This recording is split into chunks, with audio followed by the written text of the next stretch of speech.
संकटों का सामना कर ही रही है और उस पर से एक नया संकट शुरू हो गया, ईरान इजराइल वॉर होना ही था। और जिस दिन एपेस्टीन फाइल्स खुली थी, देखो दुनिया में कौम है ज्यूज, मुझे उनका दिमाग, उनका सोचने का तरीका वो अनोखा है, मतलब है कुछ स्पेशल है वो। जिस दिन एपेस्टीन फाइल्स खुली थी उस दिन मुझे एक बात का अंदेशा था कि भाई साहब कुछ बड़ा खेल होने जा रहा है, क्योंकि सीरिया के मामले में दुनिया ने इनका साथ नहीं दिया। जब सीरिया पे हमला करने की बारी आई कि सीरिया के पास वेपन्स ऑफ मास डिस्ट्रक्शन है, तो दुनिया ने कहा नहीं यार, एक बार तुमने कहा था इराक के पास है, वहां मिला नहीं, तो अब हम तुम्हारे साथ नहीं खड़े। अगर कोई प्रेम से आपके साथ ना आए तो डर के तो आएगा ही ना। तो दुनिया के जितने बड़े बड़े नेता हैं, जितने बड़े बड़े देश हैं, एपेस्टीन फाइल्स के द्वारा इन्होंने सबको अपने कब्जे में कर लिया। यह किसी देश का हमला नहीं है, यह एक जाति का हमला है। 1929 का जो क्रैश हुआ यूएस में, अमेरिका में, ग्रेट डिप्रेशन, कभी मौका लगे तो जरूर पढ़ना ग्रेट डिप्रेशन। तो जो ग्रेट डिप्रेशन हुआ 1929, इन्होंने कराया, ज्यूज ने। ये दुनिया में कुछ भी करा सकते हैं,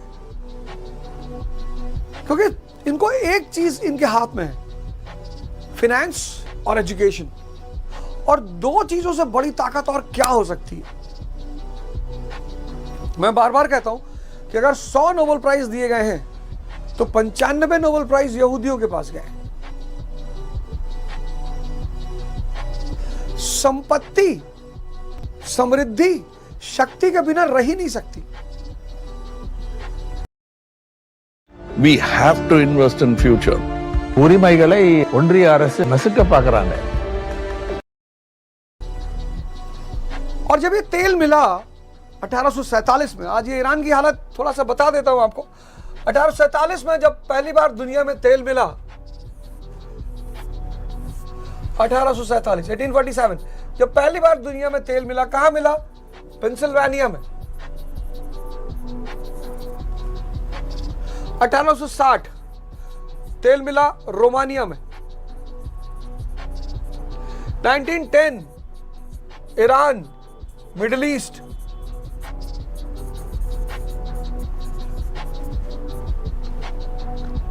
और जिसका ऊर्जा पे कब्जा, जिसका अपने समय की ऊर्जा पे कब्जा, वो दुनिया की महाशक्ति। सिंपल सा नियम है, जिस देश का अपनी समय की ऊर्जा पे कब्जा होगा, ऊर्जा मतलब एनर्जी, वो दुनिया की महाशक्ति होगा। और यहीं से यहूदियों ने, यहीं से 1897 Xeon movement, Theodore Herzl,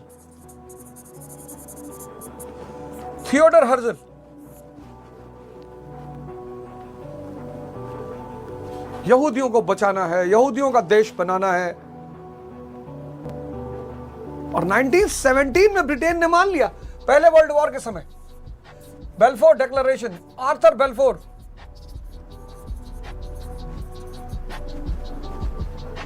Arthur Balfour विदेश मंत्री है ब्रिटेन का, मान लिया कि ठीक है यहूदियों का देश होना चाहिए। और फिर इसी बैकग्राउंड में 1948 में इजराइल बनाया। किसने बनाया? यूनाइटेड स्टेट्स ऑफ अमेरिका ने। क्यों?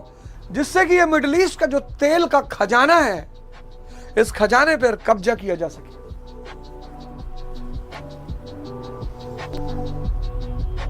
1945 कोल्ड वॉर की शुरुआत, यूएसएसआर और यूएस। वर्ल्ड हिस्ट्री में मैं एक टॉपिक पढ़ाता हूं, ईस्टर्न क्वेश्चन। ईस्टर्न क्वेश्चन का हिस्सा है, अमेरिका ने क्रिएट किया इसको, क्योंकि इस तेल के खजानों पे उसको बैठना था, उसको एक अड्डा चाहिए था। उसने दो देश क्रिएट किए, एक 1947 में पाकिस्तान, एक 1948 में इजराइल। पाकिस्तान किसका? मुसलमानों का मुल्क, अमेरिका ने क्रिएट कराया। और 1948 में इजराइल, यहूदियों का मुल्क, और फिर पूरे अरब वर्ल्ड को बांट दिया।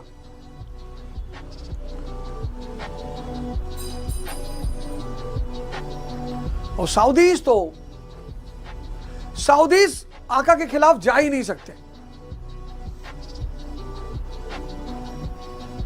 सारा पैसा यहूदियों के पास है। आज वो फाइनेंस पैसा रोक दें, ये शेख खत्म हो जाएंगे। लेकिन ईरान, ये तो होना ही था। ये जो आज आप, लेकिन ये वॉर, आप देखो घटनाक्रम देखो, आप स्टोरी को कनेक्ट करो। एपेस्टीन फाइल आई, जिस दिन एपेस्टीन फाइल आई मैं समझ गया भाई साहब कोई कांड होने जा रहा है। और मुझे पूरा अंदेशा था कि एपेस्टीन फाइल को बहाना बना के ये पूरी दुनिया को अपने पीछे कर लेंगे। कर लिया, सबका नाम है। कौन सी कंट्री बड़ी कंट्री है जिसके लीडर का, जिसके नेताओं का उसमें नाम नहीं? जेफरी एप्स्टीन इन्हीं के लिए काम कर रहा था। वो फाइल निकाली इन्होंने क्योंकि ये जानते थे कि सारी दुनिया हमारे साथ खड़ी नहीं होगी। और एक ऊंचाई पे पहुंचने के बाद हर व्यक्ति को लगता है कि अगर मेरी बदनामी हुई, मेरी बेइज्जती हुई, तब क्या होगा। बड़ी मुश्किल लगती है पद कमाने में, पैसा कमाने में, नाम कमाने, बहुत झूठ बोलना पड़ता है, बड़ा मरना पड़ता है, बहुत रोना पड़ता है, तब जाके पद, पैसा और नाम क्रिएट होता है। उम्र बीत जाती है आदमी की, 60 साल 65 साल का हो जाता है, और तब उसे लगता है कि भाई अगर मेरा नेगेटिव चेहरा दुनिया के सामने आया तो फिर मैं तो कहीं का नहीं रहूंगा। और यहूदियों को इजराइल से अपना पैसा वापस लेना था।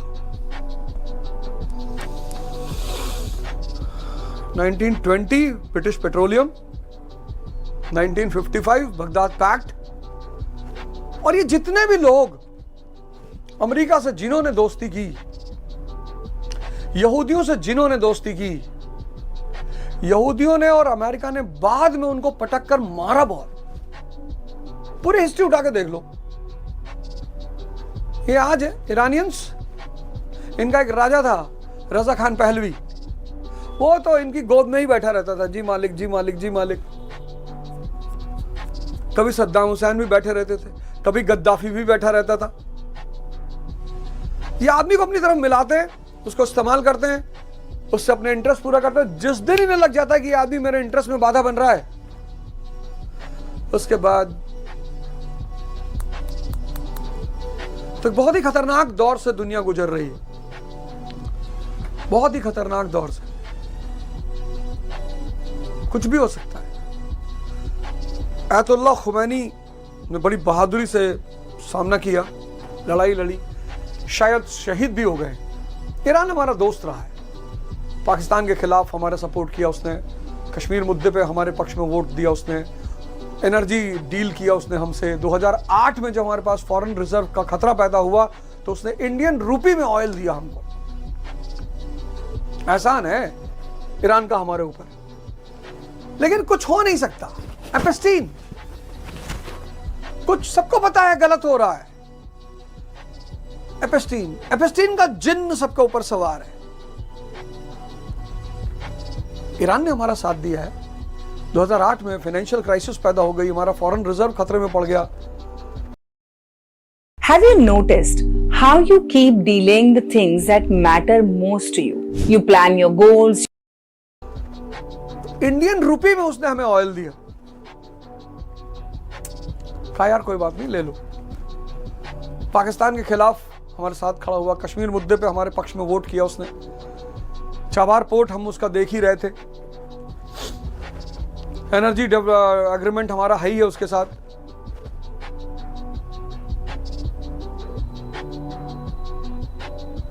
तो इस देश को, इस दुनिया को बहुत बड़े खतरे में ढकेल दिया गया है। दुनिया का 20% ऑयल गल्फ ऑफ हॉर्मुज से निकलता है। अगर ईरान ने उसको बंद कर दिया, ध्यान देना आप मेरी बात पर, दुनिया का 20% ऑयल गल्फ ऑफ हॉर्मुज से निकलता है। अगर ईरान ने उसको बंद कर दिया तो आप समझ लेना कि भारत में पेट्रोल मिलेगा 5,000 रुपए लीटर।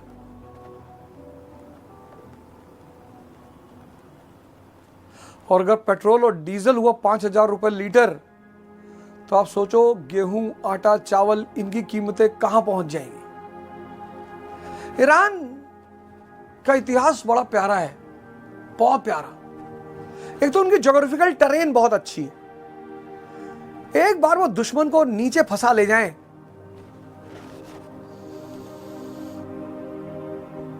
एक बार, उनका सबसे बड़ा योद्धा उनका टेरेन है, टेरेन।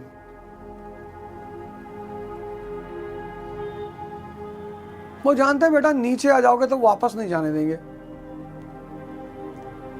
और यार किसी की संपत्ति को भी लूटोगे ना तो उसको दुख तो होगा ही। भाई ईरान को न्यूक्लियर बॉम्ब नहीं बनाने दोगे, क्यों नहीं बनाने दो? इसीलिए ना कि तुम उसकी संपत्ति को लूट सको। भाई समृद्धि वाला आदमी अगर ताकतवर हो जाएगा तो आप उसकी संपत्ति को नहीं लूट पाओगे। ये जो न्यूक्लियर प्रोलिफरेशन ट्रीटी और ये सब आया कि न्यूक्लियर एनर्जी का विस्तार, उसका मेन उद्देश्य क्या था? ये वेस्टर्न पावर्स चाहती थी कि 2, 4, 5 लोगों के पास न्यूक्लियर बॉम्ब रहे बस, जिससे हम पूरी दुनिया को एक्सप्लॉइट कर सकें, लूट सकें, डर दिखा सकें।